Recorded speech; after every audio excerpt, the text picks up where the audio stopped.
10 seconds.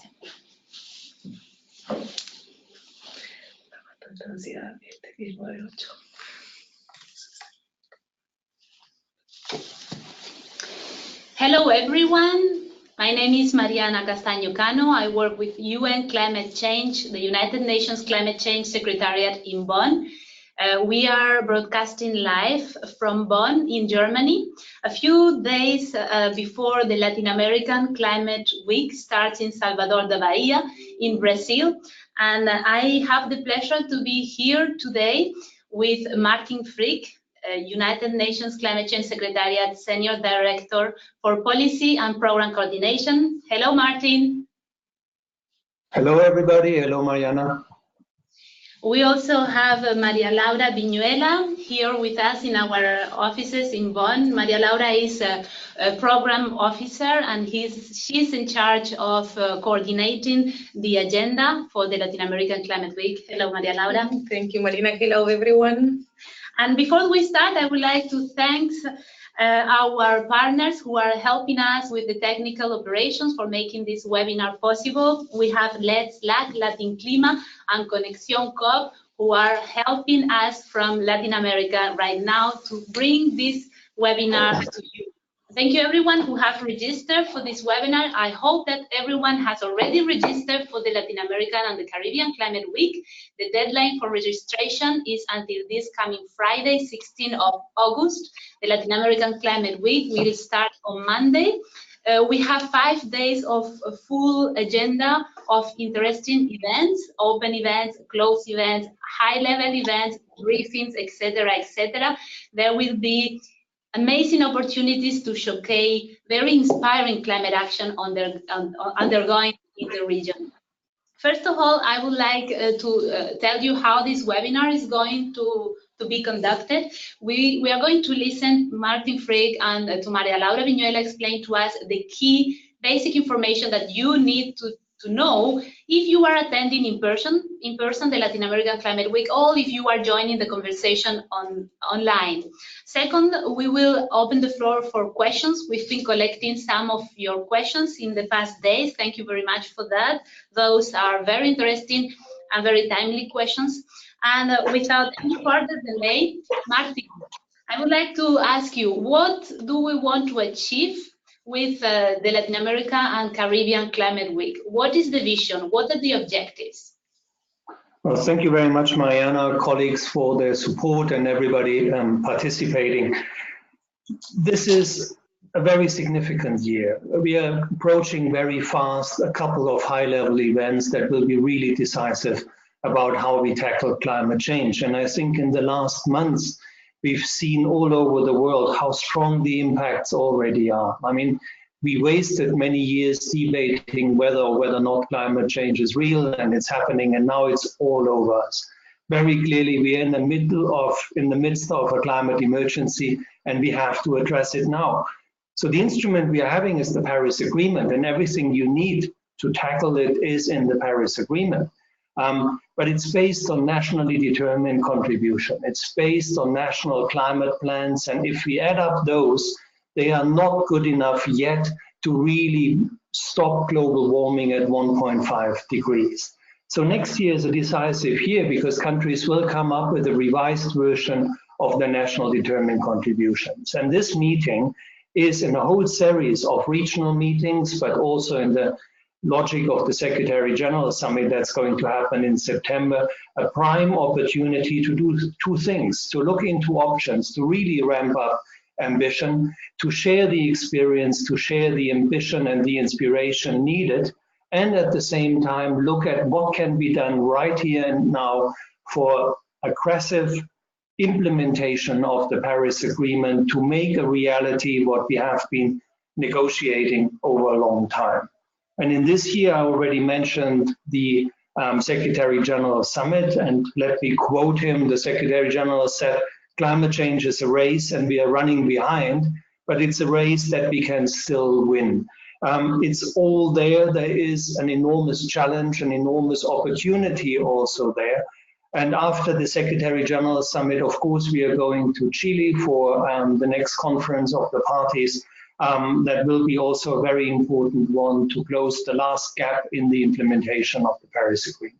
Over to you, Mariana. Thank you very much, Martin. And now I would like to turn to Maria Laura. Maria Laura, we mentioned that there will be 1 week of events, some of them happening in parallel. Could you please briefly describe what are those events? Some of them we hear are open events, others are closed events. Could you please give an overview of what is going to happen next week in Salvador de Bahia? Yeah, sure. And thank you, everybody who is listening. So we have a very interesting week ahead. I can say that. The Climate Week is opening officially on Wednesday. So you will see from Monday to Tuesday a series of what we call closed events.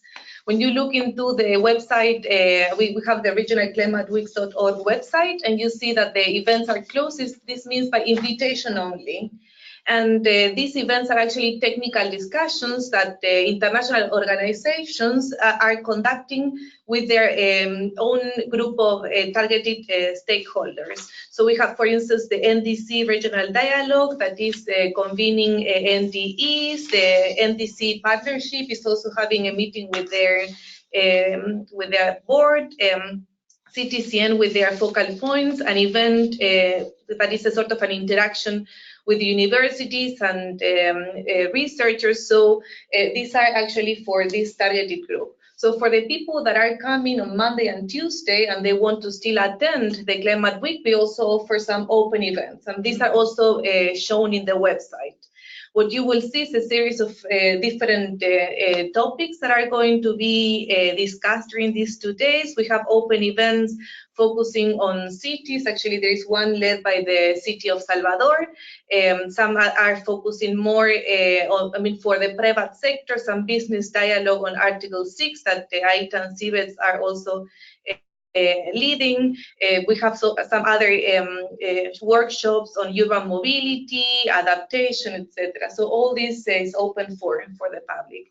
So we will open officially on Wednesday morning. This is we are going to convene a plenary for all participants. The opening ceremony will be led by the co-host. In this case, for Latin America and the Caribbean Climate Week, is the Mayor of Salvador and the Minister of Environment. After that, we will have a sort of a round of technical discussions. We call them thematic blocks. So, for people that don't understand what the thematic blocks are, these are technical discussions about some transformative areas or action areas, which are called under the UNSG Summit. And it is expected that all the discussions that are coming out from these thematic blocks or these transformational areas are reported to Ambassador de Alba, who also will be attending the Climate Week. For Latin America, it was decided that nature-based solution, energy transition, industry transition, and cities are the relevant action portfolios or transformative areas, as it's called in the UNSG Summit. Also on Wednesday, we will have a track on youth and academia. So this, what you see in the agenda, is a series of back-to-back side events that are led by organizations in these two sectors. Then on Thursday, we will have what we call the high-level dialogues. These are back-to-back plenaries. What we call plenaries are actually open events for all the participants with the high-level discussions. We will start at 9 a.m. with a sort of another opening to talk about this, what the Climate Week will be, discussing, and we will have the participation of the Mayor of Salvador, the Minister of Environment, also the Minister of Environment and COP25 President will be there, and the Director of UNEP DTU. After that, we will have a plenary that is convened by the Minister of Environment from Brazil. He will be talking or presenting about the implementation of environmental policies and measures on climate change in Brazil. And then throughout the day, we will have different plenaries discussing long-term strategies, climate finance, etc. Then on Thursday night, we will have a reception also convened by the city of Salvador that will be open to all participants. And finally, on Friday, we will have many events in parallel. We will have one track of workshops on finance led by the World Bank and on transparency led by UNFDTU. Some technical expert meetings on adaptation and mitigation. We have what we call the civil society track, which are a series of back-to-back side events led by organizations from the civil society. And finally, we have some closing, including some remarks and the official reporting on the outcomes of the thematic blocks to Ambassador de Alba. And of course, what we will have throughout the week, from Monday to Friday, during the lunch breaks, are side events, which are events that are mainly delivered by the private sector organizations or international organizations. We have an action hub that is a sort of a place where the NGOs can showcase the work that they are doing in the region to fight climate change. And we will have an exhibition area that it's mainly for private sector and NGOs also to showcase the work that they do. Wow, wow, wow. I hope that the attendees wear comfortable shoes, because I have the impression that next week is going to be a marathon of activities in Salvador Hall. That is the name of the venue, the place which is in the outskirts of the city of Salvador, in between the downtown Salvador and the airport. It's a venue which is very convenient because it's accessible by public transportation, because yes, indeed, we need to walk the talk. And we would like to talk later about the sustainability around this conference, which is remarkable, but we'll talk about that later. First, I would like to talk to Martin again. Martin, this is a meeting which happens only a couple of months, 3 months before the COP25 in Santiago de Chile, also in South America. It happens 1 month before the Secretary General's Action Summit in New York. Many people may be attending, and the public often ask us, why do you need to meet so often? Why is it important to keep talking and to keep taking decisions, discussions, and you have the Paris Agreement? What else do you need? Well, indeed, discussions and sharing of initiatives need to happen, but you, Martin, who are going to Salvador next week, what would you tell to people asking you, why another JET climate action meeting? Well, the solution is what you just said in the word climate action. This is all one big process around the Paris Agreement, the UNFCCC process. But in implementing and increasing ambition, we need to exchange experiences. We have to share inspiration. And this is best being done in different regions, as the regions share the same concerns and the same issues. And I'm really happy that until now, representatives of all 33 countries of the Asia Pacific and Caribbean region have already registered, and we have 90 nationalities participating.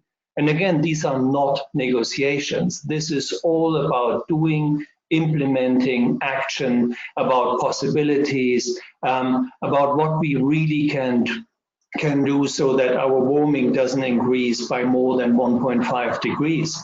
And I think it's specifically timely that we have this meeting in Latin America now, because it's so strongly also linked to the latest IPCC report on land that shows us how much nature, forests, agriculture is a part of the problem, but should also be a part of the solution. And I expect excellent discussions when we are at the Regional Climate Week. And also it's a little bit of an emotional thing, because our convention, UNFCCC, has been born, if I so say, in 1992 with the Rio Earth Summit. So in a sense, we are coming home.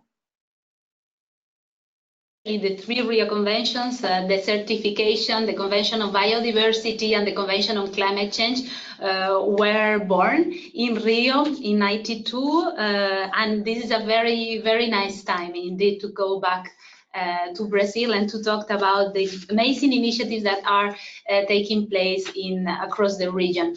I would like to turn to Maria Laura and ask about the participation. The last number of registration are quite amazing. A few thousands people will attend. Maria Laura, how many people have registered so far? And what is the profile of the people attending the Latin American Climate Week? Yeah, I mean, we have so far more than 3,000 registered participants, and what we are seeing is like a rate of more than 100 participants registering each day. The registration is going to close on Friday, so we expect to reach at least 3,500 participants, if not more. And what we are seeing in terms of registration is like it's very varied. As I explained before, we have events that are focused on topics which interest the private sector, NGOs. We have a lot of presence of UN organizations, even regional offices of UN agencies there. So what we see in the registration is that there are like really equal participation from private sector, academia, NGOs, IGOs, and even government at the national and subnational level. And then coming from really all Latin America and the Caribbean, including even the small islands. And we're also expecting participation from high-level people. At least 5 to 6 ministers will be there, and we have the heads of some international organizations also attending. Yeah, because we must say that the beauty of these meetings, if we compare it with other negotiating conference under the United Nations umbrella, the beauty of this meeting is that completely open to civil society, to the private sector, because as we hear very often, this is a race that we cannot win alone. And by win, I mean the governments. Obviously, if nationally determined contribution of climate action plans were to be implemented exclusively with the efforts of the central governments, we would not achieve the targets under the Paris Agreement. Martin, I would like to ask you, why is it so important to include the non-governmental organizations, the private sector, the investors, citizens, civil society in these discussions? Well, because climate change is affecting all of us, and it's a question of global society. And it's not something a government can just solve by laws. It really takes action from the private sector, and over the last years, we've seen fantastic leadership from different groups. If I can recall, for example, when we were in Bonn with COP23, there was at the same time the summit of the cities, and it was astonishing how much action is coming from cities. In private enterprises, science-based targets show the way what companies can actually do to achieve the targets of the Paris Agreement. Recently, I spoke in Copenhagen at the Fashion Summit, where now more and more big fashion brands are coming together to actually commit themselves to climate action. And that has a double significance. On the one side, it is about practical action. This is where emissions are being reduced. This is where new solutions are being found.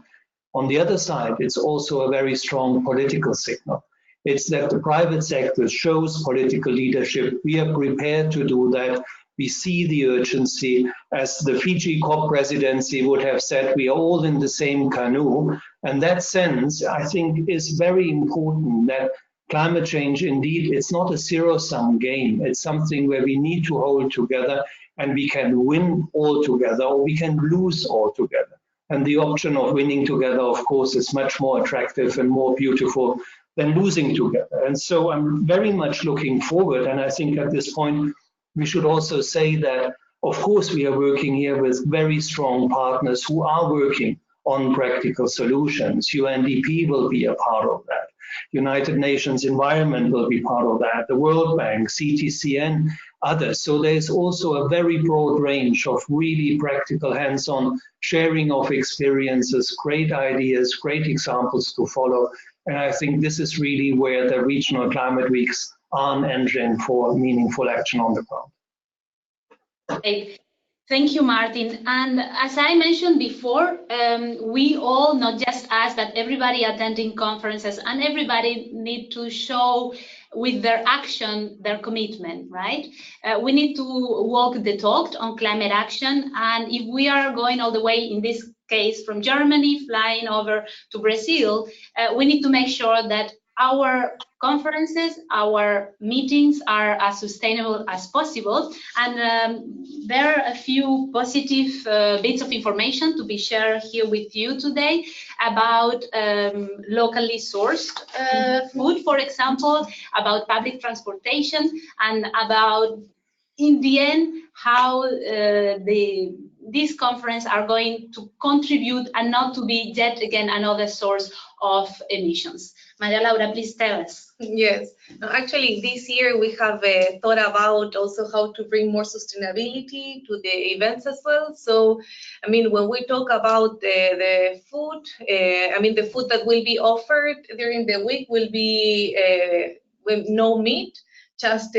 plant-based food, specifically coming from farmers that are growing that around the place. So the fruits that we will be offered will be coming from the region. We will try to avoid plastic cutlery. So, I mean, there will be no plastic bottles or no plastic bottles. Yeah, maybe that we will have to give, but no plastic boxes, no plastic cutlery, and then in terms of transportation, this is connected by the metro, so people will be able to reach the venue by metro.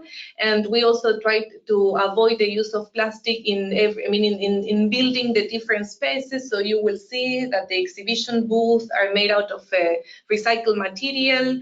Our booklets will be printed with recycled paper, and we will have even a badge that will have some seeds, is compostable, so people will be able to bring some of the Latin America Climate Week back home when this seed finally becomes a plant and remembers about it. So. Yeah, because it's beautiful, because there is a poetry on it. So participants in this regional climate week will not only by their discussion, by their work together, their synergies contribute to climate action, but also by planting trees back home, they can do some practical solution.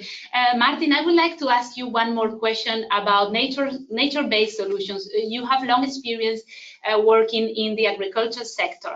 Why do we hear so much these days that nature is a big part of the climate solution? Well, I'm always smiling if I hear this question, because if you would consider this planet without nature, we would be sitting on a piece of rock.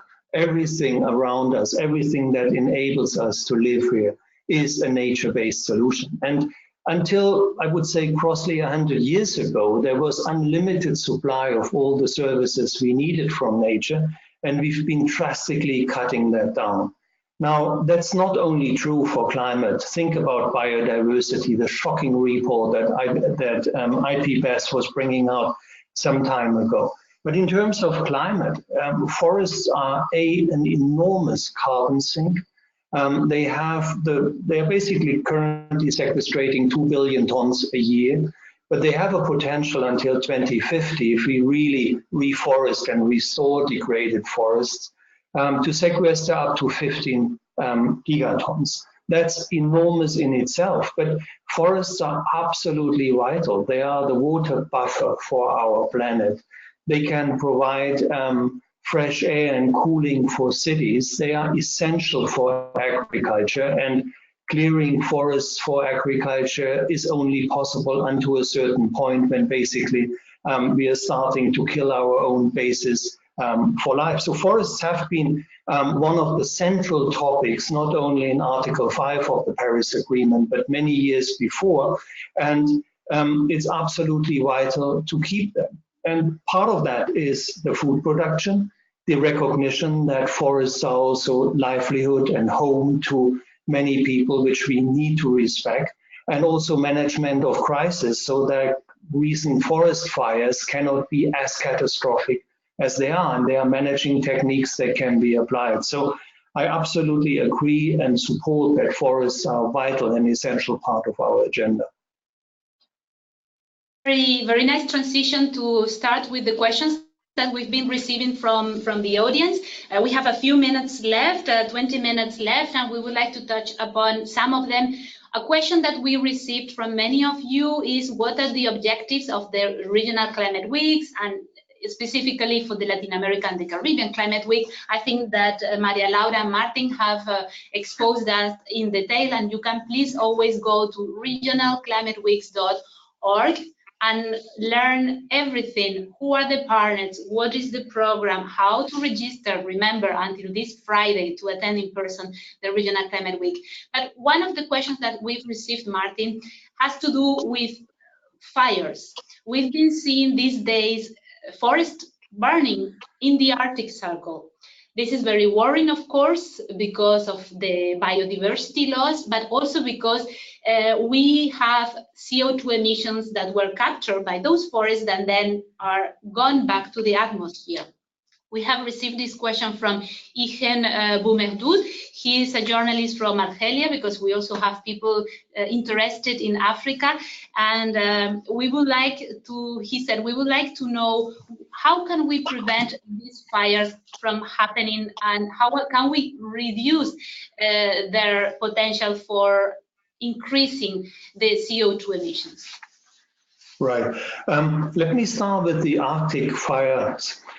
One of the things, I think, why they are so catastrophic is that people were not really prepared to see forest fires in the Arctic Circle. Obviously, that's new. That is something that climate change is causing. And for too long, smaller forest fires in the Arctic have been ignored until they became a really massive problem. So early recognition and early warning and early action is essential. That needs to be built. But that is also true that at the same time, we have technical possibilities which are unprecedented. There is a specific sort of satellites that have been launched in the last 3 years that can detect very small forest fires. So that's a good precondition to actually fight fires immediately where they appear. So that's for the Arctic Circle. But generally, forests that are being properly managed are less prone to forest fires.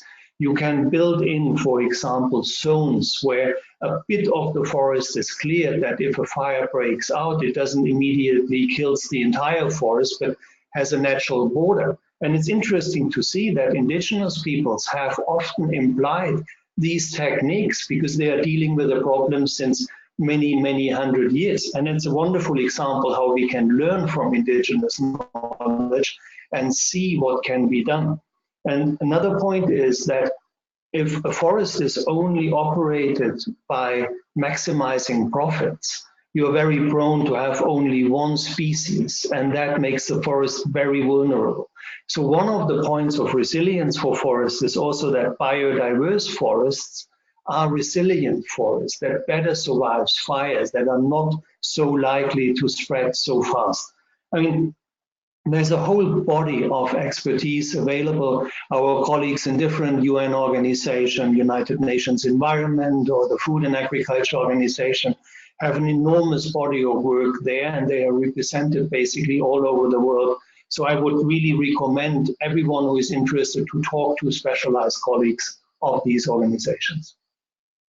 And also we just received a question. A participant in the webinar is asking if press representatives will be able to attend from the very first day. And yes, Maria Laura, there are some events we said before are open, invitation only. our other events, but also in the exhibition booth during the side events, there are opportunities to engage with participants, and this is open to everyone, right? Yes, exactly. I mean, when I mentioned that the official opening is on Wednesday, it means that Wednesday, Thursday, and Friday, everything is open to all participants. Whereas Monday and Tuesday, you will see that some doors will be closed and nobody will be allowed in any of these sessions unless they are invited. But of course, you are welcome to come and then join any of the other open events which are going to be available on Monday and Tuesday as well. Mm-hmm. Great. And we have another question, Martin, for you, which is coming from Mexico. Alejandro Espinoza Sanchez from the Mexican news agency Notimex is asking, what are the challenges that climate change is posing for the Latin America and the Caribbean region specifically? Thank you. The challenges are the same, I would say, as the global challenges. In Latin America and the Caribbean, it's particularly pronounced tropical storms, more extreme weather events, particularly in the Caribbean. We've seen the intensity and the frequency of storms really worryingly going up.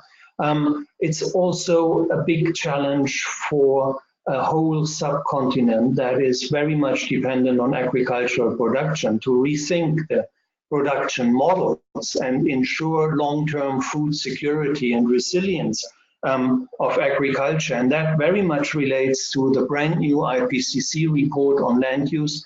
And I personally expect that we will have very good discussions and exchanges about the IPCC 1.5 report. And then not least, it's worthwhile looking at the root causes of migration, of pressure on populations, on evaluating where the most vulnerable populations sit and how they can be supported. And I think in general, it's a very helpful moment with the Latin American Climate Week to look into the participation of really everybody in the formulation and implementation of nationally determined contributions, because these climate plans, they really determine what was Rio +20, the future we want. And I very much like the slogan, because we are out there building a plan for 2030 and beyond. And there, everybody should be participating. And we as UN are, of course, committed to support that, because what the SDG says also apply to our climate process. And that is, we should not leave anyone behind. And that is a very helpful instrument. And, you know, I'm happy to have a question from young representatives, because they have been showing over the last month how extremely able they are to really mobilize and raise awareness with the broad public that this is not an expert topic. This is about every single person's life on the planet. Absolutely, it's not just to experts, to government representatives or civil society leaders, it's to everyone to get involved, to read, to learn more, and then to act in consequence, because it's not just at a climate week that we can reduce our meat consumption or take the metro instead of the private car. It's every day we can make a difference, and little difference all around the place can make the huge transformation that we need. And we don't have any more questions, but the conversation continues. I would like to quickly wrap up. So we have heard a few names of high-level representatives from the government of Brazil and the city of Salvador. Minister Seyes, Minister of the Environment, will be there at the Climate Week. The Mayor of Salvador will be there. We will have Ambassador de Alba, who's the Secretary General's Special Envoy for the Climate Action Summit. We will have the designate president of COP25, who's the Chilean Minister of the Environment, Carolina Schmidt. Also, Argentinian Minister of the Environment will be attending, and a former Minister of the Environment in the region, Manuel Pulgar Vidal, who is a good friend of everyone in this organization because he was the president of COP20 in Lima back in 2014. And there will be many more representatives from UN agencies, leaders from the private sector as well, and leaders from the youth and from the indigenous peoples. We heard also from Maria Laura that this we have broken the records in terms of participation, with over 3,000 people registered, and the numbers are growing up because registration is open until this Friday. So please, if everybody in this call is interested, go to regionalclimateweeks.org, get the information on logistics, etc., and register if you are interested. If you have any specific information about arrangement for the press, for media, please send your queries via email to press@unfccc.int. And I will, before we close, I would like to invite Martin and Maria Laura. You will be attending next week the Regional Climate Week. What will be your last thought to share with those who may be hesitant to attend, not to attend, or to get involved in some ways? What would you say? Martin, please. Well, Latin America is a big football continent, and if I have the analogy of a match, this is our last or penultimate climate week before the Secretary General Summit, and this is really where we can prepare to shoot a giant goal at the SG Summit. And of course, we all hope that many countries come and say, we understand the urgency of it, and here is our plan. And I think the national plans for climate action can really be an inspiration for all of the population. They can be job engines, they can really inject energy into the economy. And I hope that is what we get out of this Latin American Climate Week, a common sense of we can do that, we are in, and we will win this race, as the SG has said. Maria Laura, what will you say? Yeah, just to add to the very nice words from Martin, I mean, I would like to highlight that this is a regional platform. We're expecting people from civil society, private sector, NGOs, governments, youth, academia, practitioners. I mean, really, this is a place where everybody can meet, exchange experiences, interact, network. I mean, it's really a very unique platform. In a regional platform. And I also would like to highlight that this is in an event that is implemented by a partnership of partners. We have UNDP, the World Bank, IDB, CAF, UNEP, UNDP, AITA, LEDS. We're all working together. This is a partnership that lasted more than 12 years, and we are very proud. And yeah, I think it's very unique. People shouldn't miss it. Yeah, because this race, we can only win it together. Just to add to these words, in the end, again, thank you to the friends from Let's LAC, Latin Clima, and Conexión COP, who helped us put together this webinar technically to bring this information to you, and hopefully to plant a seed of interest so that you can make this tree of climate action grow, either if you are joining in Salvador de Bahia, or if you are doing your share from wherever you are. Thank you very much to both of you. Thank you, everybody who's been joining us, and talk to you soon. Bye-bye. Thank you.